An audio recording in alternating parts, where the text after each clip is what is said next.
Now, subsequent to the inaugural session of Parliament, several MPs expressed the following views to the media.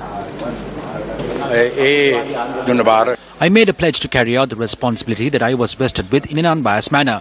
I will fulfill the pledge that I have made. We saw a collective of the political parties.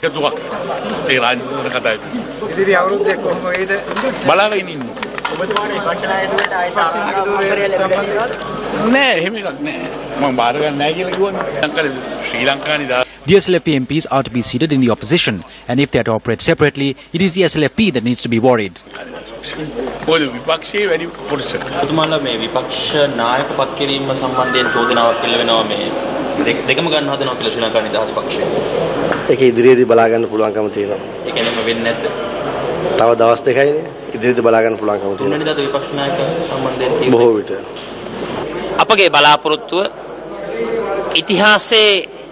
Our aspiration is to bring about a state governance structure that has never been witnessed throughout history. Through this, we hope that the people will benefit from the resources of the country and be able to uplift their livelihoods. I can say that we have taken a new step towards that.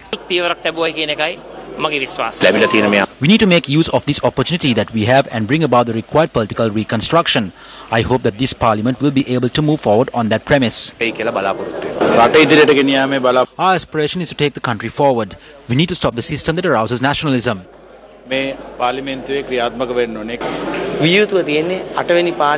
8th Parliament of the country is the entrance to a proper program that will keep the nation in a high position. I believe as public representatives we can fulfill that responsibility that was vested in us by the people of the country. We are positive about it.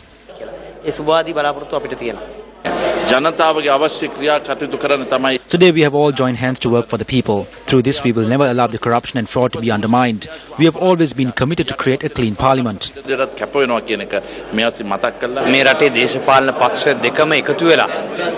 Today both political parties have come together for the country. I view this as a victory for the people.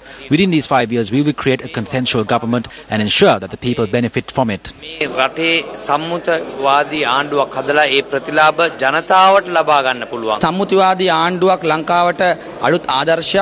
A consensual government is exemplary. It is also the responsibility of the Maitri rule to ensure that the accused are not spared. It is also the responsibility of the UNP government.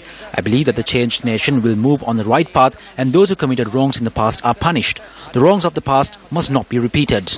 We will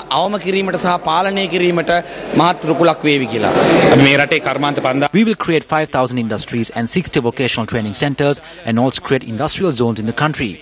We hope to do this aiming for the future. These industries will also generate new employment opportunities and bring in new technology to the country. This will also see the flow of foreign investments to the country.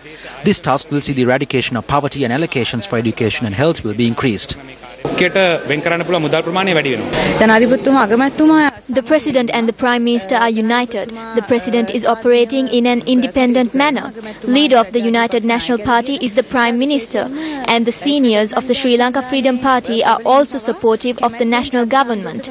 I believe that it is a good thing that the two main parties have come together to solve the major issues of the country.